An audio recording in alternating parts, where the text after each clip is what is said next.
Hey, it's Jason ODB, the Lincoln Addict, and I'm moving my car this morning. We're going to be working in the shop here at my house, and I wanted to show you guys a unique perspective of the header panel and what happens here when you put the top up or down. The header panel, of course, is not on here. I have not put it back. I need to kind of go in here and do a little bit of maintenance. We took it off whenever we were doing the full go through of everything on the top, double checking all the switches, and you can kind of see the switches right here, and you can see some of the hardened grease. I got to get in here and re-grease a bunch of this. But what you want to know, a lot of times people are like, man, these cars, you don't have to do anything for the top, you just hit the switch. That includes the locks right here. So there's two locks and they're automatic. So if you've ever ridden in a newer style convertible, you know, many of the cars, like once the top went back on, I think even, you know, many of the, like pretty much every older convertible for the most part, when the top went back on, you had to latch it. So what I'm going to do here real quick is I'm going to hit the switch, and then what has to happen is the deck lid has to go all the way up, and then the flapper panel's going up. I'm looking in the little reflection there.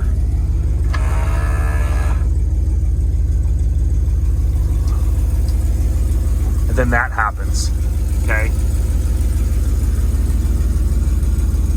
And they latch right in there.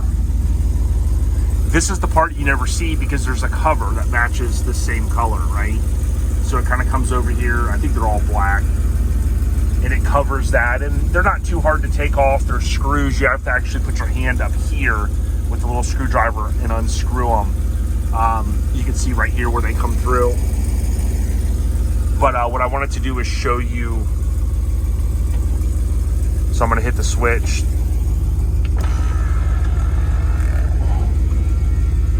You can see there in the reflection.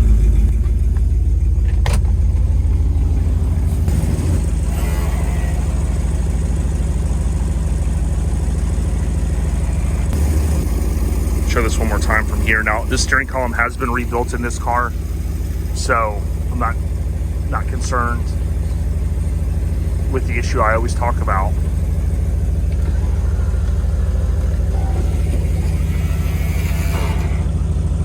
Now, my deck lid is getting stuck right here, which I got to adjust something. But sometimes what you'll do is if you own one of these cars, you can kind of put it back in the cycle and rerun it and try to get it to go. Sometimes it will, sometimes it won't. There's a little adjustment we got to do. Sometimes it gets hung up. But for now, I got to get the car moved. I just wanted you guys to see how the latching mechanism worked.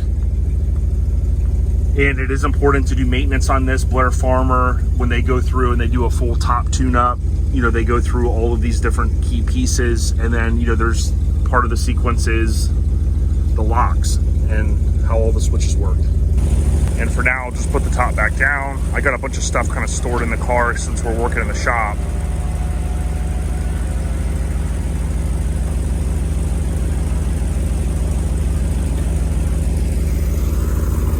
What I'm going to do is pull the car over here. The thing I would tell you too is I'd like to do another video how I showed recently how the steering column. This steering column is really tight now. I know there's some discussion about, well, you know, you don't want it that tight or whatever. When I mean tight, I mean it feels like it's like it should be.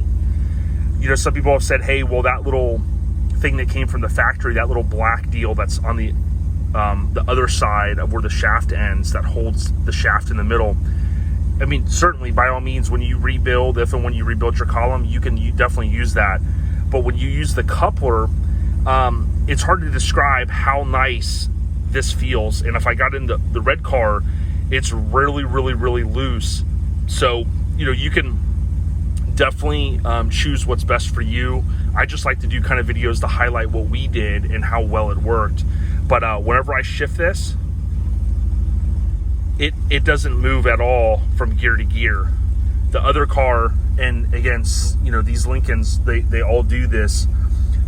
If I were to go into reverse and I was backing up over that gutter down there, the drainage kind of gutter deal, it'll just jump right back in neutral. It'll fall, if you will. And that's why a lot of times when we say leave the car, don't get out of the car with the car idling, because let's say the car is sitting there and all of a sudden the steering column just kind of barely moves, because it will fall, it'll jump in reverse, and if the car's running, boom. So that's not a good thing. Now, I'll do another video in the future. Some people would say, well, just have the parking brake on. Get this. There is a vacuum release that you have to disconnect, because there's a feature, I guess you call it a feature, that if the parking brake's on and the user shifts it into gear, guess what? It's a feature that it takes the parking brake off for you. That does not aid you if the car is idling, you're not in it, and it shifts, the parking brake automatically comes off. So I'll talk more about that in the future. I talked to John Lyman about that, and I think that's an underrated thing where you can disconnect one of the vacuum lines, my understanding, and it'll stop that from happening. So it's kind of an extra safety. All right, that's my little bit of Lincoln talk for this morning. Have a great day, everyone.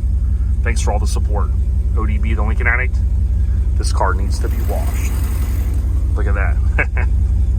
See ya.